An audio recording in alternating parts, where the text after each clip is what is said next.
bo ko do de do ko dongo do sufe alebe kononto de salli mais sana kadda abe saba salli waya wotiriye bon na bora yere kalama sufe la abe woro salli mais ni sinogo yata amase ka woro yi salli donc abe ko cego de nitile bora ba ke cego bo wotiri salli fule ciden ko sallallahu alaihi wasallam ko ni mugo men nyaado idale mbala ko sufela su laban na ibese ka wuli ka salli akoy ka wotiri bila su labai ka sallo de kan akoni mugo men nyaado fana idale ntiyere la sufe wulili la akosa ni kada iki ka wotiri salli hari su tola ni wulila ni be salli be fula salli ite sage wotiri ndeka donc avec comme nintigi ale wotiri salli kaba donc aka sufe na fila woro mi ntara kada ninte wotiriye ni nye baraji nyini de sufe na fila salli de wotirite o saralita ka si ewa sariya ko wotiri de kasara misali la na ya sura masaba inde soro ko salli sufe nitile bora bo wulu de salli ko ke safuye sababa ke nani mais ni saba in salli la drole ya wotri salli nafila tomi woro yi ni nyen nafila da na yere ba ke ni sera ka salli sumi na fule ni ma se ka salli sumi na donc baraji de ma sabiye mais foitila ni ujura de ya ato fana ima asalli ala ba baraji sabiye ni ujura de imanke ala wala mais ale ka sarliti ika tirefela la min sarlibika waye wotri inde ibo de salli safula ni basa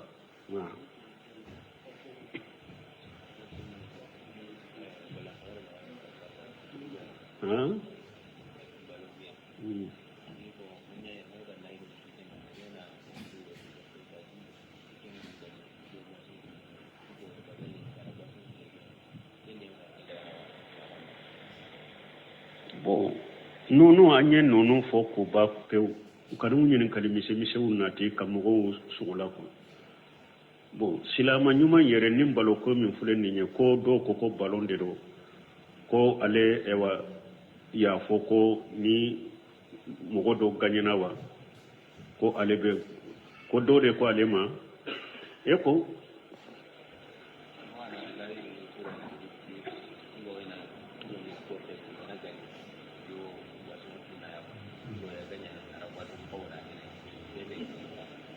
ko do de ko ale ba ke kamunu supporter ko no ganyara ko abe bosom sakadi doma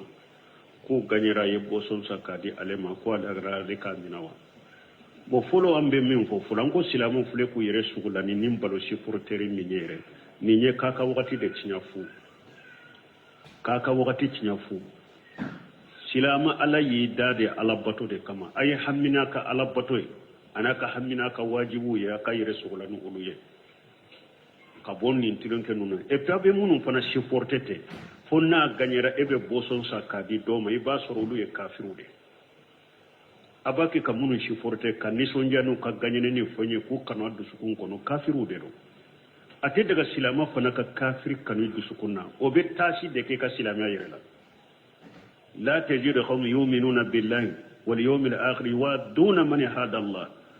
ولو كانوا آباءهم أو أبناءهم أو إخوانهم أو أسيرتهم كتايا لبا على كويت موشي سرني مؤمنين نبي موكو كانوا بسكون كنو مين الله سوسو كتير سوسو هاري نو كيرو فاوني دون نوكا كبلا موكو بيري أنو كفر متو كانوا بسكون إيه موكو سرقوا على الإسلام على مؤمنين كافر كانوا بعد بسكون على كو سلامة مؤمنين donc aya yire kolosi nin kafiru kasi porteria min fuleni ne balokon aya yire kolosama donc nin ganyera ye boso min saka dima kana mina kami ate daga ikamina parce que anya fo anko balontan ni kopu de bedda akama ani balontan be hada maden sugula ka bola ka wajibi de ma ani balontan ni lawraw de be boy balonta ceni muso de nyagamilen be waye balonta haramu ya denye balontan min fana haramu yara ni kado min dira ima o kama o kado fana ya haramu mun nan ko hari maulidi la dumune munum be tobe maulidi la haramura munna doni ke bawo ko tarante munu nubeli munu fulani ni kado min diruma kama haramu yara parce que kado indira haramu de kama awa nimbalonta haramu yalen fana bo cogodela ate daga ika kado di mugoma ko ganyera ate daga eka kado mina fana ambe mun fo ye ode silame sare balontan sugu min ni doni ke bawo ko bashi tala o yere te balonta do wede mugo dama do ka fara nyon ka yoro dola ama ka akal barai ama ka aka tabolo anda man kan lawraw sutura lendo muso nyagambilen tan cela aman sugula ka bo alaka wajibila an kata yoro dola wakati kunkunu do kono an ka balonta pour kan enterrement kan fari bo nyogona doni ke ba ko bashi te nim balonta de ama ekupuda ama worida aw yere dama lawraw be sutura lendo ani muso nyagambilen tan nyogona ama bali ka bo alaka wajibila ama ka jogona ka tabolo wakati be na bala donc don ko ko nim balontan suude be ko an terma ka fari bo nyona fentenina mais balontan suugu minun fule jian kono ni la halayna lezina daima li bosi lime woliftai uye fatawa kaka kata terena kullaje haramu kullaje telela haramu donc nin kado di munun fule ni nyen kama fana haramu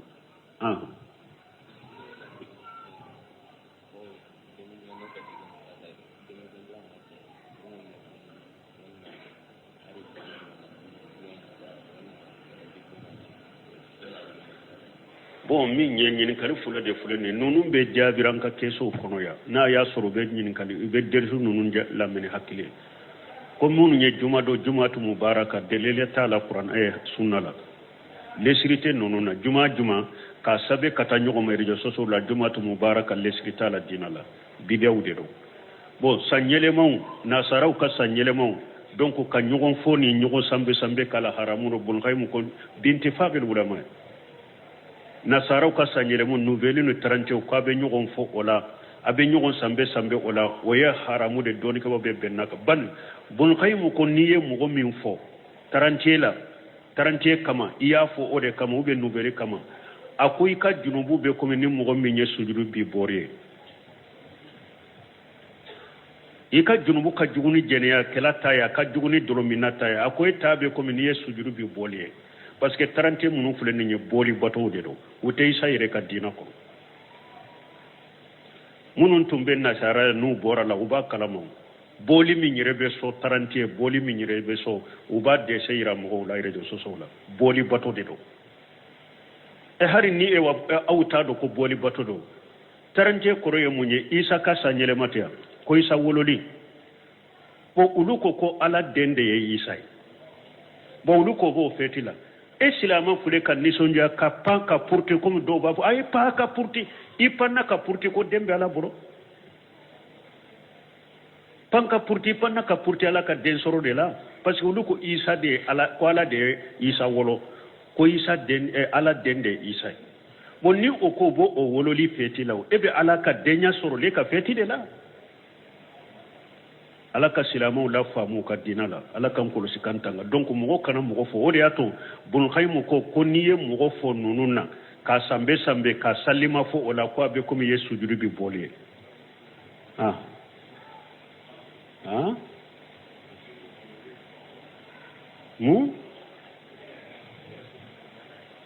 bo ante kuma ka on yone fo ko min nya kam go sense ka ta kafira bolo ya fo doni ka baw ya fo chogomi ibe da o chogola ni mogo min nyu ka ko be comme yesu juru bi bolé ni mogo min yesu juru bi bolé donc atigi be kafiriya de ni yesu juru bi bolé be kafiriya mais ayi ka juru bonya de fondi ni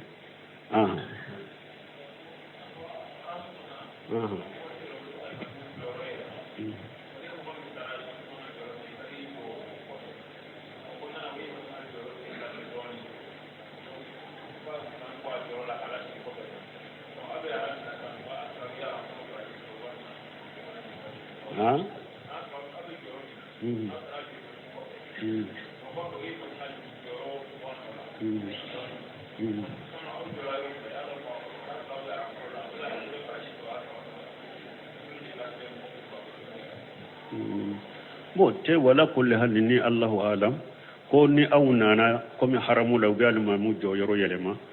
awnana jo almami kofe mais o kofe wi almami ka jo yoro yelema abe ko mi misali la awnana safa fulana la mogo wore de tarake safa folo sisaw kare safa fulana tigwe yala aw munun joral mami ko fe folo la safa folo baraji de ba wiye ube safa fulana ni yoro la Allah wala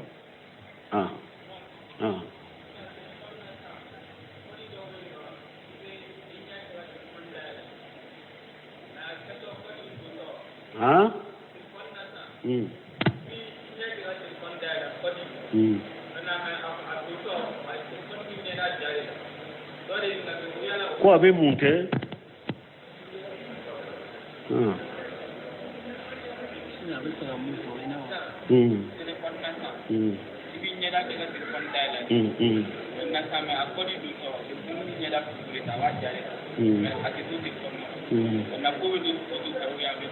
bo koni eye ewa ika telefonu ko duke iba lajede abe dayele me ni ya lajabi photo ta obedo photo kono mi ate to telefone kono ni yere yaadu photo beta a suratu ras photo yere yakunkolo de ate be kake parce que telefone ko du wore be se ka kala ni nin ko sugute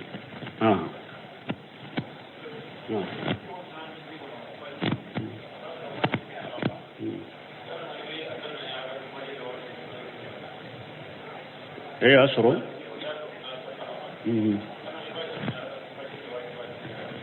bo koni mo minana misiri kono asoro almamini jama salli banna marakata alfajiri fana salli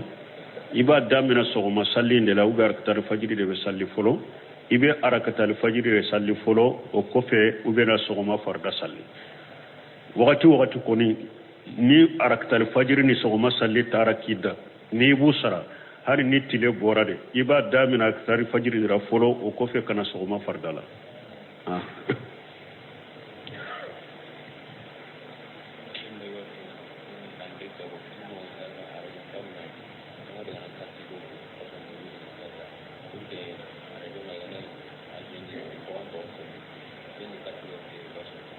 kimani anken to on ato non koni mani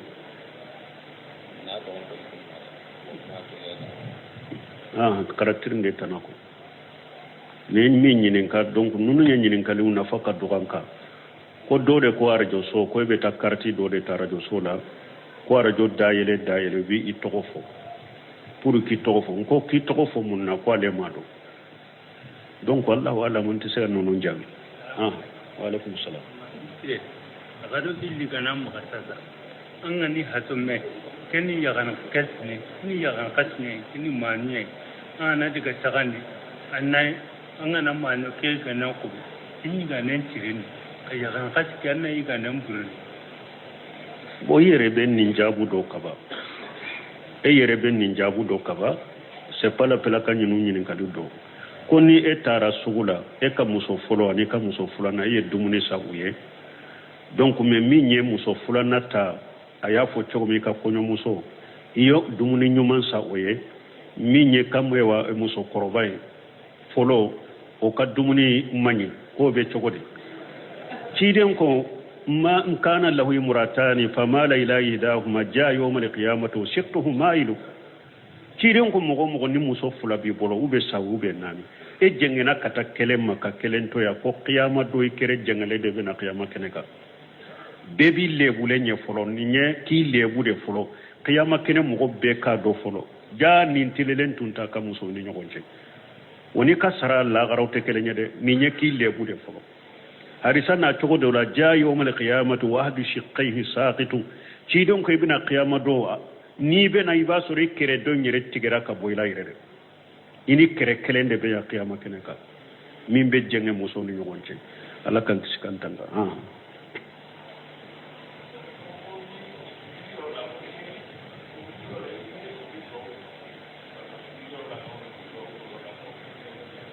bon ko sujudi la eye uruku do de fo sujudi la ube ye sujudi do de fo uruku la fembi ka sallila wa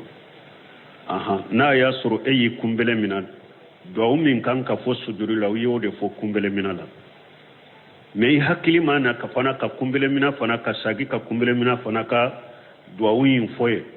wa be ko mi kumbele mina do ma fo qabla bika ka salli na gasilendo qabla bika mais na ya soro e sujudi do fo kumbele minala mais sani ki ka kumbele bila ki birilen to hakili jigina iye kumbele muna do wi fo itikana awa bo chogo de la sujudi fanala ni tara kumbele mina do de fo sujudi la ni hakili jigina iye sujudi do fo ka faraka sani ka wuli sujudi la bashi tika mais ni hakili maye eye kumbele mina do de fo sujudi la fo kati wuli sujudi do ma fo akono kabla bika parce que ni en fona fo majah maliki la do mi be fo kumbele mina la subhana rabbil azim mi be fo kumbele mina la subhana rabbil alamin be fo sujudi la malik majah be nunun ke sunnare mais ne fule ka kuma sahalende fo wajibu de do nuyu to sujudi de bika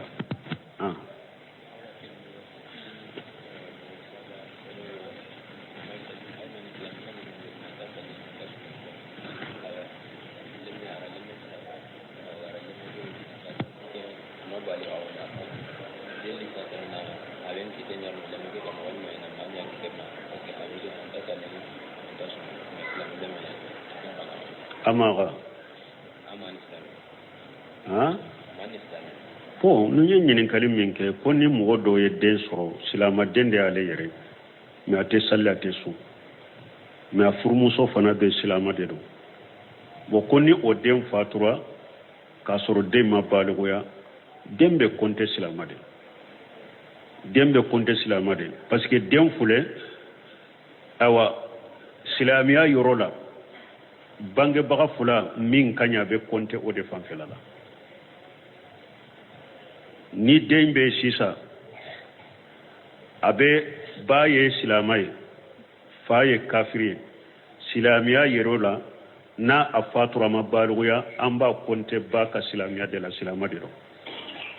barabe ke odeka dem fule fana ni fa de silamai faye chrétien muso de nasara muso de fo ko ba ye yahuda muso de fo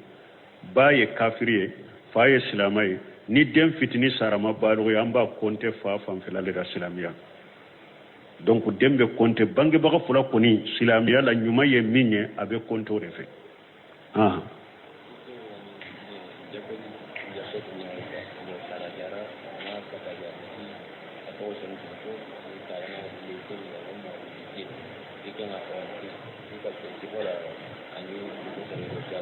anye ninjabiya derisu kono ya ko dode ko japeti be dola ya furake ko amabba amasika furake ko do ko naye le sogo be wulu sogo do ko be furake nyenni fo derisu kono ya nko le sogo jifa sogo adagare ka du kungo yorodela ni kungo yimina ima fen soro ka du femunu duni haramu yara dagara ika du pasiga be kungo dula ne kungo yoro ni furakeli yoro te kelenya ate daga mogo ka le sogo du kubi yere furake ate daga mogo ka ulu songo du fi yere furake hari ni be sade furakeli borola haramu te daga parce que ciden ko ibada la tatadaw wala tadaw bil haram ciden ko la ka joya yere furake mi akana yere furake ni haramu ye shehi muslimu kono dondo la ciden ye dolo ye dobolo ko ya soro dolo haramu yara akon ni nyemunye akon ba ke furade akoy daha innaha da wa laysa bidawai akon nin toy akon ni nye bana yere de nin te furay donc furakeli bonda la te daga mo ka haramu du kuy bi yere furake noy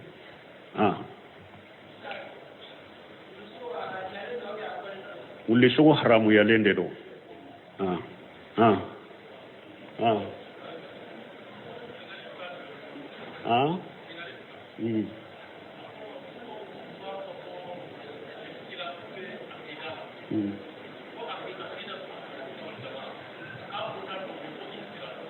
ikhwani nyenni njabi har gorofula aw madrasul lamewa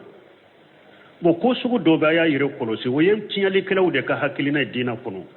ko aqida ko e ikhtilafu bi aqida la ahli sunna bolo har ke derisu temene nyenni njabi ube derisu min daraka nya jabi gorofula nko ikhtilafu ta aqida la ahli sunna li jamaa bolo kala wa hasa ikhtilafu ta ahli sunna li jamaa ni nyogonche aqida bondala ate kaseti dobe tele sarasai ka lamme bunu seminu ka kuma bala faujani ka kuma bala albani ka kuma bala ubedi jabir ka kuma bala doni kiba chamu yu nyininka salafu ye nyogon soso sayba nyogon so akidala kolla sayba ma nyogon soso akidala doye albani wole telephone ya dimina koro yere ako albani la ko yala sayba ye nyogon soso akidala ako hasahum ako nyininka yen ako hasahum ala ko kisoma ako buna basa ni aisha to fana ye nyogon soso ko ciden ka sanna yerale aye alaye amalaye ako buna basa ye mufo o fonye albani ko nyin kale buna basa juman fo atora kamma ko ala kambe salamu alaykum ila liqay aya yere korosi ni nya haklina juguni bidiya mugo de ka haklina nube jinya dina ciyanay salafu salihu ma nyogon soso aqidala amake nyogon soso kera yoromi bafo masailati jujuwiya ciden ka sanna yele aye ala ye sanfe ba ube ma ala ye an ba shetu ni buna ba she nyogo soso nindela mais an ba ay shetu aqidal le siriye minye yala ala be ye lagaram udate ye lagara ahli sunna wal jamaa be bolala be ye lagara buna basa an an ba shetu ma nyogo soso nina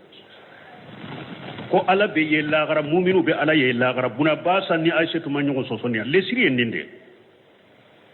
mais ciden ka yeleli obe dilo ciden yere de la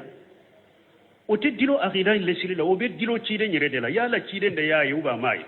mais ala be yella khara buna basino ewa buna basina mba situ ma nyogon soso la obe bennem baka mu'minu be ala yella khara sosoli be mi masali juju yade sosoli min be yala baraka fewde be pesewa ube barakelaw de be pesewa ni nyem masalati jujuya mi ahli sunna jom be benem baka baro be pese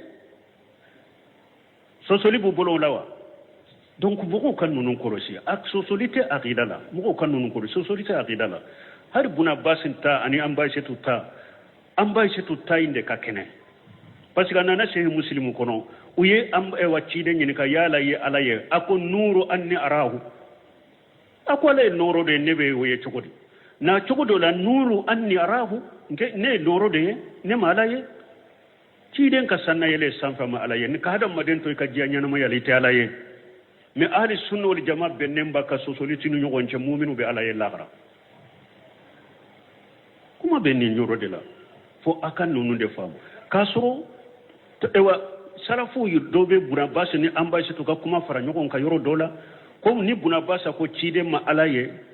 donc ko akambe ama ewa ko ni buna basa ko cide nya ala ya kambe ko cide nya ala ya na dusukunde cide nya ala ya na dusukunde me ko buna basa la nyini te nya yeli am bay setu ye yeli minge o ye nya yeli donc nu nye masala si juju yerde salafu salihu ma nyogo soso aqidala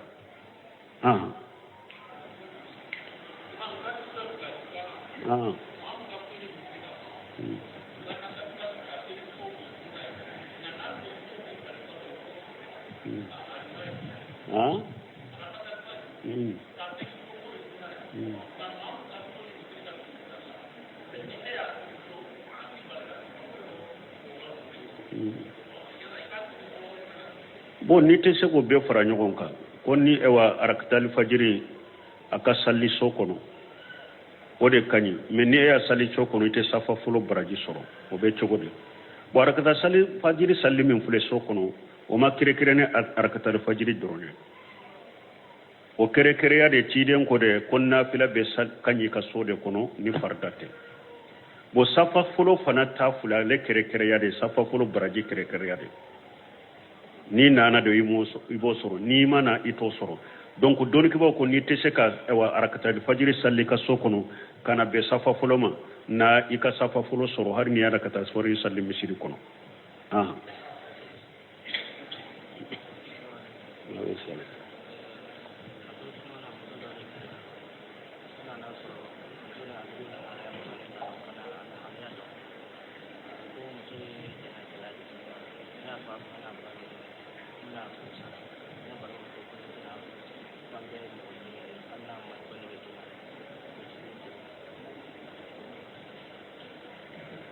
bon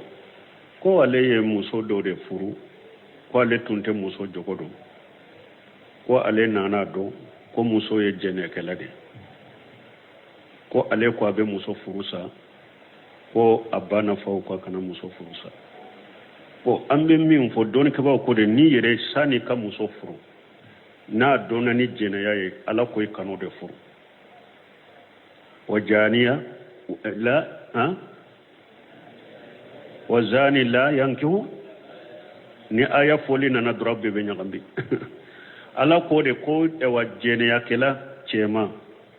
muso tangalen kana furu o ma ni yado che ye jene yakela de e muso i kana furama ni muso min fana dona ko jene yakela do e che tangale i kana furu me doni ke ba ko ni e ye muso furu de aye jene ke inta ibolo de iya furu akera jene ke la ibolo ni sodi so bala ka bali jene yayina ibabali ni sodi so tala ka bali jene yayinma adagara ikabila akani ka dilanno adagara ikabila akani ka dilanno ambe min fo o yenninde kuma kana ke bo ka fo mo la ko muso ko karasa jene ke la aya yero ko so fana fo lima ko deninte oye e ko mo de ya fo ko jene ke la do ni ba sabati mo ka ko jene ke la do fo aka soro sere nani sabati lende du bolo ni fule ka fo muso minye ni e ya fo muso yinye ko jena kelano ube mo wore ya fo ko jena na ya soro silamiya sariya be na ya tigi sama kata silamiya sariya ma atigi be sere nani de nyine kana sere nani min ba sabati ko muso nye jena ke sere tilele on fana ha no ma soro atigi bolo bus silamiya sariya ba tigi gosi busanya bisege والذين يرمون المحصنات ثم لم ياتوا بأربعة شهداء فاجلدوهم 80 جلدا alakum mo munum be muso tangalum bila ka jeneya ngalonda ula o ko fe umana ni sere nani min be jeneya sabati muso inka ayuti ku bugo busanya bisegi donc hada madem ko yere kurosi kara say jeneya kila yere kurosi afolima ni yere somini ka musola iya ado aka jugula ka sege sege ka dola nin ko sugu bala ni etese ka mara etese ka boala abila kata me kana to ka cari ko jene akela de do ni etese ka mara ya sege sege ye jogo sabati len sura lay sobi len la ni etese ka mara ka bila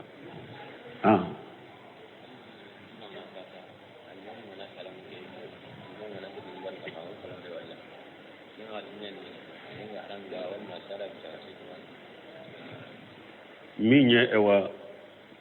kutuba koni kuma haramu yelendo dero ne almami koni yelena mimbarika ye kuma damina aye kutuba damina kuma haramu yara o wakati de wori atu don ko ko harni almami sigira kutuba fulani nyogonce be se ka kuma me ka to kuma le da be kutuba kala nale kuma haramu yare bolo yoro de la walim salam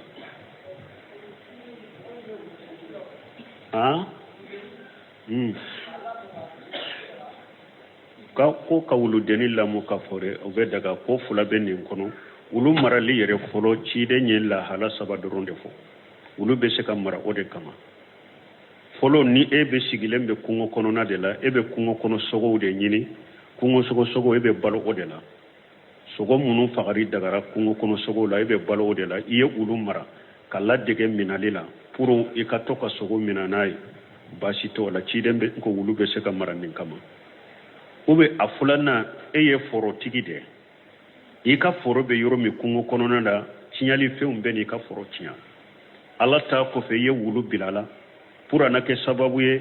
ka kungo kono wa tinyali ke feunge ciden ko dagare ka wulu marani fana kama asabana bagawnde bi bolo bagaw jowumbe no ka bagawla ube minya ewa kungo kono wulu no munum be ewa bagaw mina wulu de bene ka bagaw mina eye wulu marala ta ko fe wulu ka ke sababu ye puro ka wulu fana ge tinyale ke feun kana na ika bagawna adagare ka wulu marani sabakama ciden ko ne ko ni sabadola kelente ko ni ye wulu mara dongodo hakke dobe abo buika barajila khairetu hakke dobe dongodo abo buika barajila ni ya mara ni sabadola kelente doni kabaw yen min fara ninka bunu semin rahimahullah ako doni kabaw do ya qiyasu ke ni yere kadun ebe dugu yoro me ebe kofela de la ebe du kono me ebe yoro me ebe kofela la wakati be jom be doika bandu be doika binkele kala be doika ite mo chela akonna dagara ko ulu kamara ka foro koroshi na dagara ulu kamara aka bagan koroshi hada madende koroshi libe obenye donc ni ek sobe yoro la te so chela ibi damana yoro de la binkele kala betay tinyali kala betay donc wi fana ye ulu mara pour akake sababu ye ko ulu sagi kabo ima uko adagara uyake qiyasu ye foroni bagawnya adagara nin du tigi sugun ani nin so tigi sugu ka ulu mara donc ni ote ni ye ulu mara dongo da be hakke do bo ika barajila kele bo fulana ulu fereli ay haramu de do har ciden ko ulu ka mara li daga ni ko mununye ko sababu nye doni ke bawo ko ibeta do ulu nyini do fa ka dima de me ate daga ulu ka fer na rasulullah sallallahu alaihi wasallam an samana li kalbin wa mahr li baqi wa hulwan al kahin hadisana na sahih muslim kono cide nyambala ko ulu songo mo kanamina ayambali ulu songo donila cide nyambali fana ni jene yake la muso beta jene yake uba sara wori minna ayere ko do ba kana di emay ka do haramudo ani ewa kolonan filina abe sara min sura ka kolon filila o fana duniya haramuye kire nyini se saba haramuya donc doni ke ba ko wulu fereli haramude hari wuru dagara kamara ko munun kama ase ferede do de ba dima na te daga ka fere fo doni ke ba ko ye fatawa ke minna wulu munun na o yere fereli tede e ba songo di a junubu be minye songo mina masa o ba fo wulu munun ma ko polisu ni jamana bu umara ku be mo jogu nyini ani dorogu ni few bon o wulu sugu be jamana mununa etese ku sorofu fo jamana kata ulu sade kananu ye donc ko o wulu sugu ni eta sorofu ni jamana ye wori de bo ko o wulu nati donc wulu be wori min bo min nye wori mina junubu be odela ni eta soro ni ma wori bo fenteka doni ko ye fatawa ke wori kasara wulu min kola ni wulu sugu mais ni ote wulu songo ye haramu ye subhanaka allahumma rabbana bihamdika ashhadu an la ilaha illa anta astaghfiruka wa atubu ilayk bo ko dode do ko dongo do sufe alebe kononto de salli mais sana kadda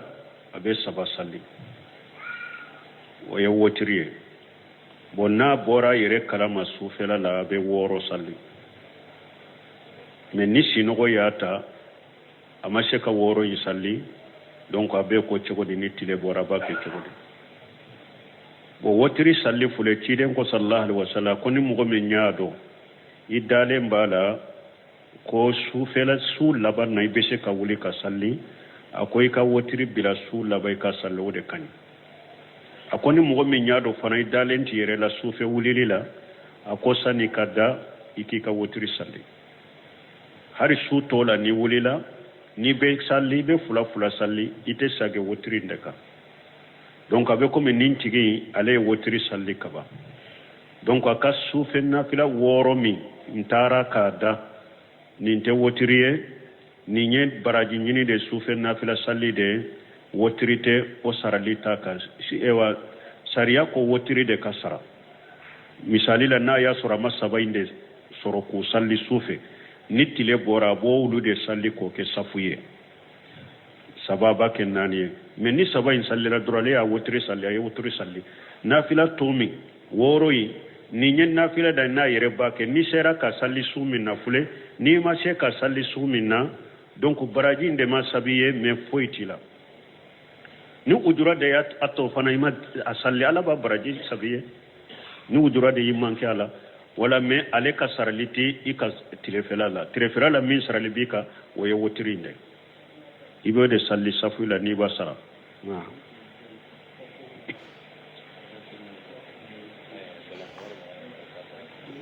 ha